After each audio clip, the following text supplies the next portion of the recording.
ముందు ముందుగా మీ నేపథ్యం కోసం చెప్పండి సార్. ఒక పల్లెటూరు వ్యవసాయదారు కుటుంబం. బాగా పల్లెటూరు. చిన్నప్పుడు ఎలక్ట్రిసిటీ కూడా లేనటువంటి పరిస్థితి.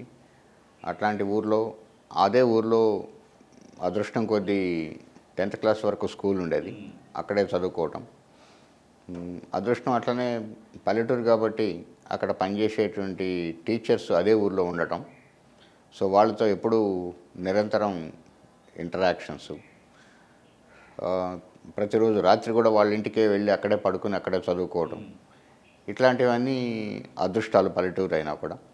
సో అట్లా ఒక టీచర్స్తో మంచి అనుబంధం, చాలా విషయాలు తెలుసుకోవటం. తర్వాత చిన్నప్పటి నుంచి ఒక మంచి చదువుకొని ఒక మంచి భవిష్యత్తు ఉండాలని ఆలోచించడం. ముఖ్యంగా మా ఊర్లో నేను ఎప్పుడూ చెప్తుంటాను, అప్పటి వరకు ఎవరు ఇంజనీర్ లేరు. సో ఇంజనీర్ కావాలని చెప్పి మా అమ్మ ఎప్పుడూ చెబుతూ ఉండేది. సో ఇంజనీర్ కావాలనేటువంటి కోరిక.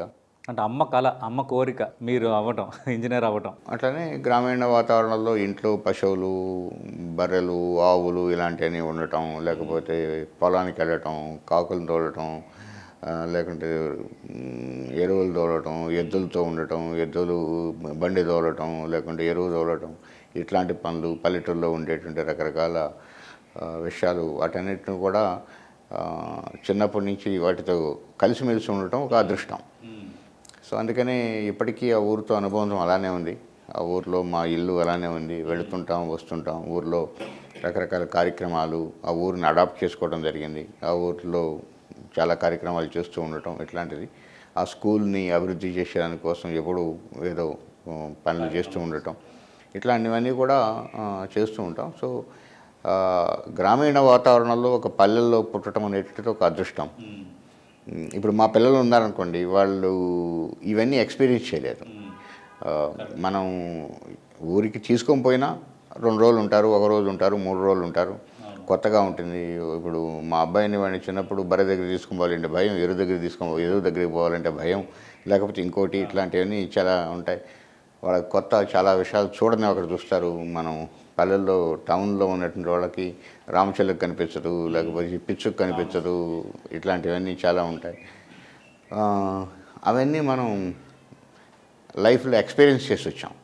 సో అదొక గ్రేట్ ఎక్స్పీరియన్స్. చెట్లు ఎక్కడం, బావిల్లో దూకటం, బావిల్లో ఈత ఆడటం, లేకుంటే ఇట్లాంటివి ఆ చెట్ల మీద ఆడుకోవటం, చెట్లు ఎక్కి ఆడేటువంటి ఆటలు, లేకపోతే ఇంకోటి రకరకాలుగా పల్లెల్లో ఉండేటువంటి ఆ ఫ్రెష్నెస్, పొలాలు, పైరు గాలి, పొలాలకు వెళ్ళడం, పొలాల్లో పనిచేయటం, వాళ్ళతో ఉండటం, ఇట్లాంటివన్నీ కూడా రకరకాల ఒక ఎక్స్పీరియన్సెస్. ఆ ఎక్స్పీరియన్సెస్ పల్లెల్లో పుట్టిన వాళ్ళకే వస్తాయి. పుట్టిన వాళ్ళే అవి ఎక్స్పీరియన్స్ చేయగలరు కూడా. ఎవరన్నా పోయి చుట్టపు చూడుగా 4 రోజులు పోయొద్దాము అని అంటే అవన్నీ విజిటర్స్ లాగానే ఉంటాయి తప్పితే మిగతావి ఉండవు.